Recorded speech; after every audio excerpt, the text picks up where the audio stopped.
Hello दोस्तों, स्वागत है आपका नई वीडियो में।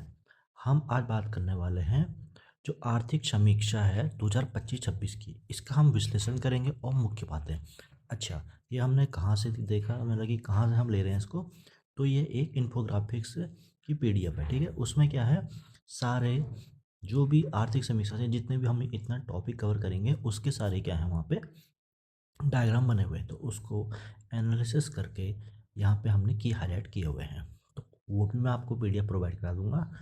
आप पीडीएफ ले सकते हैं टेलीग्राम चैनल से, जो कि आपको लिंक है इसका चैनल के अबाउट सेक्शन में मिल जाएगा। तो चलिए क्लास स्टार्ट करते हैं, जिसमें हम देखेंगे चैप्टर पहला, जो कि है अर्थव्यवस्था की स्थिति और विकास और विस्तार के हम बारे में जानेंगे। अब बात करें तो इस खंड के बारे में, तो ये वैश्विक चुनौतियों के कारण, वैश्विक चुनौतियों के बावजूद क्या है, भारतीय अर्थव्यवस्था मजबूत बनी हुई है। ये बात आता है हमें। ये चैप्टर देखेंगे वैश्विक परिदृश्य में क्या हो रहा है आजकल। भू राजनीतिक तनाव, जैसे कि आपको देख के पता ही है, युद्ध पे युद्ध चल रहे हैं। और ऊर्जा वित्त का रणनीतिक उपयोग और व्यापार पर प्रतिबंधों के कारण अनिश्चितता है। इसके बावजूद भी भारत की स्थिति बेहतर बनी हुई है।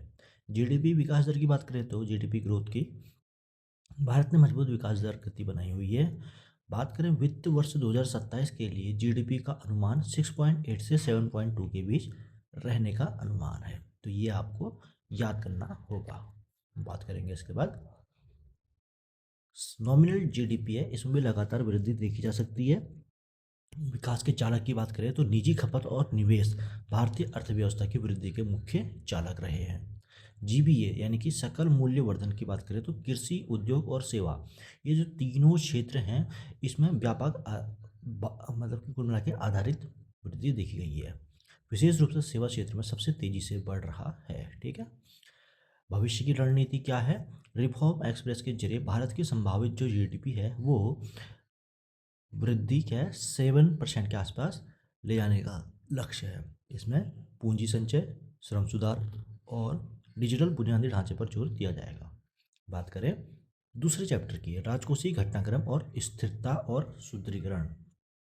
तो इसमें सरकार ने अपने खर्च और कमाई का प्रबंधन बहुत कुशलता से किया है, ये बताया गया है। जिसमें हम राजकोषीय घाटे की बात करें तो सरकार राजकोषीय घाटे को कम कर रही है, और राजस्व में उछाल और बेहतर राजकोषीय पारदर्शिता के कारण नियंत्रण उसमें है। राजकोषीय घाटा।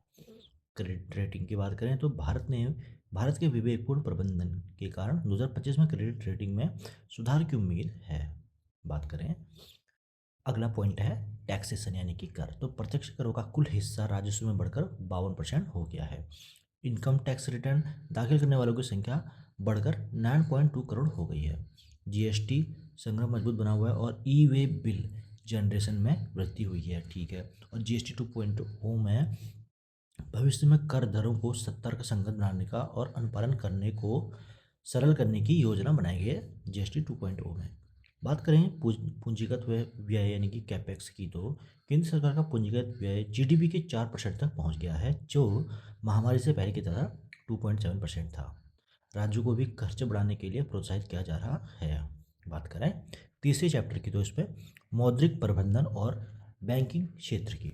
तो बैंकिंग क्षेत्र और वित्तीय प्रणाली अब तक सबसे अधिक मजबूत स्थिति में है अभी तक की। मौद्रिक नीति जो आरबीआई ने रेपो रेट की को संतुलित कर रखा है, और जिससे क्या है महंगाई नियंत्रित रहे और विकास भी ना रुकने पाए।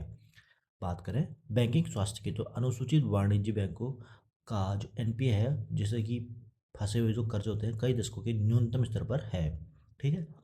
बात करें इसी क्रम में सकल जीएनपीए घटकर कितना हो गया है 2.2%। ऋण वृद्धि की बात करें तो सूक्ष्म और लघु उद्योगों को मिलने वाले बैंक ऋण में मजबूत वृद्धि देखी गई है। इसके साथ ही तीसरा चैप्टर है हमारा मौद्रिक प्रबंधन और बैंकिंग क्षेत्र। हाँ, ये तो चल ही रहा है मौद्रिक प्रबंधन, और ठीक है। इसी में पूंजी, अगला पॉइंट है पूंजी बाजार। आईपीओ के जरिए फंड जुटाने में भी भारी बढ़ोतरी हुई है, जैसे कि आप सभी को पता है। नियामक सुधार की बात करें तो सेबी और बीमा कानूनों में बदलाव किए जा रहे हैं ताकि निवेश आसान हो सके। बीमा और पेंशन की बात करें तो अटल पेंशन योजना और एनपीएस के तहत कवरेज और संपत्ति में भारी वृद्धि हुई है। बीमा प्रीमियम की बात करें तो वित्त वर्ष 2025 में 11.9 लाख करोड़ का पहुंच गया है। अब है चौथा चैप्टर सूक्ष्म ऋण और सामाजिक प्रगति, जिसमें बताया गया है छोटे और गरीब तबके के लोगों को वित्तीय मदद लेने में बड़ी सफलता मिली है, जैसे कि पीएम मुद्रा योजना। इसमें पिछले एक दशक में 36.18 यानी 36.18 लाख करोड़ से अधिक वितरित किए गए हैं, जिसमें कुल सूक्ष्म ऋणों से 69% ऋण महिला उद्यमियों को मिल रहे हैं। बात करते हैं पीएम स्वनिधि योजना, जिसमें रेहड़ी पटरी वालों यानी कि जो स्ट्रीट वेंडर होते हैं इनको सशक्त बनाया गया है, जैसे कि अगला पॉइंट है इसमें है लाभार्थियों की वार्षिक आय में 20% की वृद्धि देखी जा सकती है, जिसका परिणाम स्वरूप क्या हुआ है, जीवन स्तर, आवास और भोजन की गुणवत्ता में सुधार हुआ है। ऋण वापसी का मतलब कि रिपेमेंट का रिकॉर्ड भी अच्छा है। एनपीए 10% से अधिक 10% से कम है। अब है पांचवा चैप्टर, जो कि है वैदेशिक क्षेत्र यानी कि व्यापार और निर्यात। वैश्विक सुस्ती के बावजूद भारत का व्यापार प्रदर्शन सराहनीय है। वैश्विक व्यापार की बात करें तो पूरी दुनिया में व्यापार नीति में अनिश्चितता है, ठीक, और प्रति यानी कि प्रतिबंधात्मक यानी कि रिस्ट्रिक्शन भी हैं, जिससे विकसित देशों की तुलना में उभरते बाजारों पर इसका प्रभाव अधिक स्पष्ट देखा गया है। बात करते हैं भारत के प्रदर्शन की, तो वैश्विक अस्थिरता के बीच भारत का माल निर्यात मजबूत बना हुआ है, जिसमें गैर पेट्रोलियम और गैर रत्न आभूषण निर्यात में 9.5 की वृद्धि देखी गई है। हालांकि व्यापार घाटा मौजूद है, लेकिन यह प्रबंधनीय सीमा में है, ठीक है।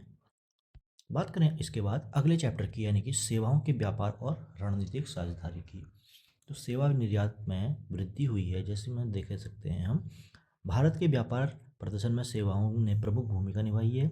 सेवाओं की निर्यात की वार्षिक वृद्धि दर वस्तुओं के निर्यात से अधिक है। 2020 से 25 के दौरान सेवा निर्यात की वृद्धि 12.7% रही है। बात करते हैं व्यापार अधिशेष यानी कि ट्रेड सरप्लस। सेवाओं का व्यापार अधिशेष वित्त वर्ष 2025 में बढ़कर कितना बन गया है, 152.2 बिलियन डॉलर होने का अनुमान है, जो व्यापार घाटे को कम करने में मदद भी करेगा। रणनीतिक व्यापार समझौते, जिसमें पिछले 5 वर्षों में 8 मुक्त व्यापार यानी कि फ्री ट्रेड एग्रीमेंट और आर्थिक भागीदारी समझौते संपन्न हुए हैं, जैसे कि मॉरिशस, यूएई, ऑस्ट्रेलिया, ये EFTA देश शामिल हैं इसमें, ठीक है, economic free trade agreement. Britain, UK, यूरोपीय संघ यानी कि EU, पेरू और चिली जैसे देशों में के साथ बातचीत चल रही है। अंतिम चरण में है किसके लिए, फ्री ट्रेड एग्रीमेंट के लिए। अब देखते हैं सातों चैप्टर जो बनाया है वैश्विक क्षेत्र और निवेश के लिए। वैदेशिक क्षेत्र, जिसमें चालू खाता घाटा, जो कि भारत का चालू खाता घाटा आरामदायक स्थिति में है अभी तक। माल व्यापार में होने वाले घाटे की भरपाई सेवाओं को निर्यात और धन प्रेषण द्वारा हो जाती है। वित्त वर्ष 2026 की बात करें तो पहली छमाही में H1 में CAD GDP का 0.8% रहा है। डिजिटल निवेश में अग्रणी, जिसमें कि 2020 से 24 के बीच में देखा गया है हरित क्षेत्र डिजिटल निवेश में दुनिया का शीर्ष गंतव्य बना है, जिसने वो 114 अरब डॉलर आकर्षित किए हैं। बात करें इसके बाद डिजिटल सेवा, डेटा सेंटर और IT संरचना में फैला है। बात करें FDI और बाहरी बफर की, तो भारत बड़े पैमाने पर सकल विदेशी प्रत्यक्ष निवेश आकर्षित कर रहा है, यानी कि ग्रॉस FDI वित्त वर्ष 2026 में अनुमानित 64.7 बिलियन डॉलर रहेगा। मजबूत बफर्स की बात करें तो फाइनेंशियल ईयर 15 बनाम फाइनेंशियल ईयर 2026, ठीक है, इसके बीच में विदेशी मुद्रा भंडार दोगुने से अधिक होकर 701.4 बिलियन जनवरी 2026 में ही हो गया था। बाहरी ऋण GDP के अनुपात में घटकर 19.2 रह गया है और आयात कवर में बढ़कर 11.1 महीने हो गया है। चलो अगला चैप्टर देखें, मुद्रास्फीति यानी कि निश्चित और नियंत्रण और स्थिरता, इन्फ्लेमेशन जो होता है, कंट्रोल एंड स्टेबिलिटी। ऐतिहासिक गिरावट आई है इसमें। CPI श्रृंखला शुरू होने के बाद से सबसे कम मुद्रास्फीति दर्ज की गई है, जिसमें अप्रैल से दिसंबर 2025 के दौरान औसत हेडलाइन मुद्रास्फीति 1.7 रही, जो मुख्य रूप से खाद्य मुद्रास्फीति में कमी के कारण संभव हुई है। वैश्विक तुलना की बात करें तो 2025 में प्रमुख अर्थव्यवस्थाओं के बीच भारत में मुद्रास्फीति में सबसे अधिक गिरावट यानी कि 1.8% की दर्ज की गई है। बात करते हैं खाद्य और कोर मुद्रास्फीति की, जो कि सब्जियों और दालों की कीमत में लगातार कमी ने खाद्य मुद्रास्फीति को गिराया भी है। कोर की बात करें तो ये स्थिर है। सोना और चांदी जैसी कीमती धातुओं को कीमतों ने इसे थोड़ा प्रभावित किया है। यदि सोने चांदी को हटा ले तो कोर मुद्रास्फीति भी कम, यानी कि 2.27% है।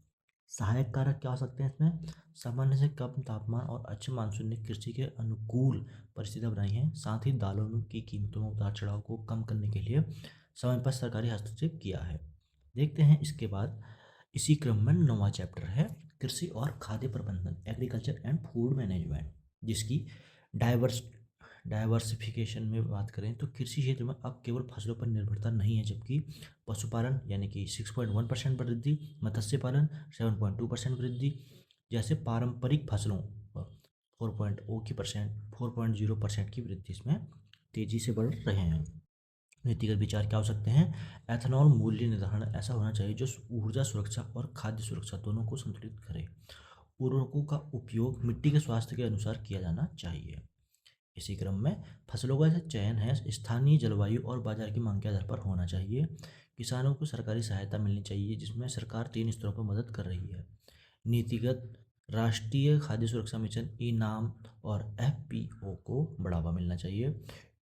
इनपुट समर्थन की बात की जाए तो उच्च उपज वाले बीज, सिंचाई, मृदा कार्ड, स्वास्थ्य कार्ड और उर्वरक सब्सिडी, ये इनपुट समर्थन।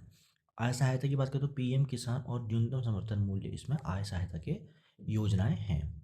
इसके बाद देखें अगला चैप्टर 10वां सेवा क्षेत्र और विकास का इंजन, जिसमें बात करें तो वैश्विक तुलना की बात करें तो भारत का जो सेवा क्षेत्र है वैश्विक रुझानों में बेहतर प्रदर्शन कर रहा है। जहां पे चीन और अमेरिका में सेवा क्षेत्र की वृद्धि धीमी है, वहीं भारत में 7% से ऊपर बना हुआ है। मुख्य चालक क्या होते हैं इसमें? वित्तीय, रियल एस्टेट और पेशेवर सेवाएं सेवा क्षेत्र की वृद्धि में सबसे बड़ा योगदान दे रही है। ठीक है, ये 3 चीज़ें हैं। रोजगार सृजन की बात करें तो शहरी रोजगार सेवा क्षेत्र में की हिस्सेदारी जो है 61.9% है। ईपीएफओ के आंकड़ों के अनुसार कुल औपचारिक नौकरियों के सृजन में 51.7% हिस्सा सेवा क्षेत्र का भी है, जो इसे प्रमुख स्रोत बनाता है रोजगार का। बात करते हैं 11वें चैप्टर की, सेवाओं का व्यापार और रणनीतिक साझेदारी।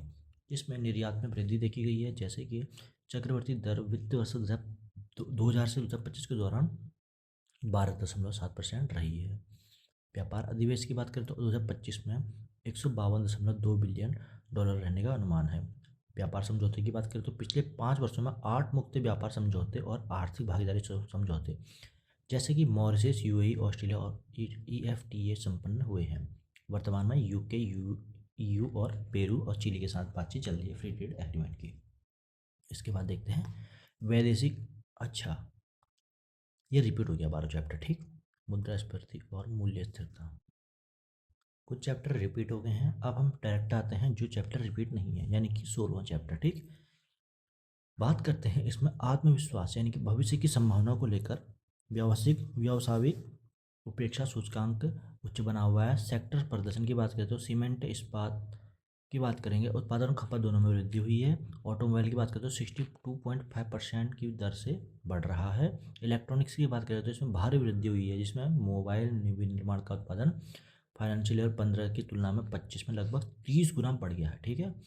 बात करें नवाचार की तो ग्लोबल इनोवेशन इंडेक्स में भारत की रैंकिंग 2015 में 81 थी, इससे सुधर कर 2024 में कितनी हो गई है? 39 हो गई है। पेटेंट आवेदनों की संख्या में दोगुनी हो गई है, ठीक। बात करते हैं अवसंरचना और कनेक्टिविटी, यानी कि 17वां चैप्टर है इंफ्रास्ट्रक्चर और कनेक्टिविटी की। तो पूंजीगत व्यय की बात करें तो 2015 से प्रभावित पूंजीगत व्यय में लगातार वृद्धि हुई है, जो फाइनेंशियल ईयर 26 में 15.48 लाख करोड़ रुपए पहुंचने का अनुमान है।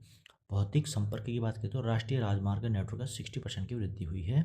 बंदरगाहों पर कंटेनर टर्न अराउंड समय 43 घंटे, फाइनेंशियल ईयर में 43 घंटे से बढ़ घटकर कितना हो गया है? 30.08 घंटे हो गया है। बात करते हैं ग्रामीण क्षेत्रों में बिजली की आपूर्ति 12 घंटे से बढ़कर कितनी हो गई है? 22.6 घंटे प्रतिदिन हो गई है। डिजिटल कनेक्टिविटी की बात करें तो भारत नेट के तहत 2.15 लाख ग्राम पंचायतें जुड़ी हैं। प्रति वायरलेस ग्राहक डेटा खपत बढ़कर 25.24 GB प्रति माह हो गई है। जल जीवन मिशन की बात करें तो आज 81% से अधिक ग्रामीण परिवारों के पास नल के पानी की सुविधा उपलब्ध है। 18वां चैप्टर की बात करें तो पर्यावरण और ऊर्जा, इसमें नवीकरणीय ऊर्जा सबसे पहले बात करते हैं। सौर ऊर्जा और पवन ऊर्जा के लिए जरूरी सामग्री यानी कि जैसे चांदी, तांबा, एल्यूमिनियम की आपूर्ति श्रृंखला महत्वपूर्ण है।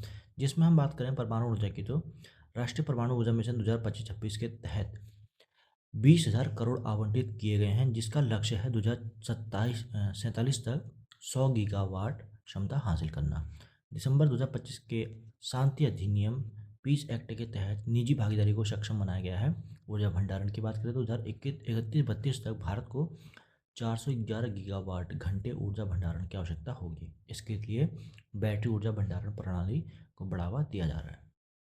19वें व्यापार और वैदेशिक क्षेत्र, ये तो हो गया है, ये भी रिपीट हो गया, फिर से ये भी रिपीट हो गया। मुद्रास्फीति कीमतें, ये भी रिपीट, यानी कि इतने ही चैप्टर थे। शायद ये मुद्रास्फीति और कीमतें ये वाला नहीं कर रहा, देख लेते हैं। इसमें ऐतिहासिक गिरावट आई है, जो कि श्रृंखला शुरू होने के बाद से सबसे कम मुद्रास्फीति दर्ज की गई है, जिसमें अप्रैल से दिसंबर तक औसत हेडलाइन मुद्रास्फीति 1.7% रही है। खाद्य कीमत की बात करें तो सब्जियों और दालों की कीमतों में गिरावट, जिसमें मुद्रास्फीति को नियंत्रित रखने का मुख्य भूमिका निभाई है। कोर मुद्रास्फीति यह स्थिर है, लेकिन सोने और चांदी की कीमतें आपको पता ही है कैसे बढ़ रही हैं। इसके लिए भी कम से कम 2.27% है।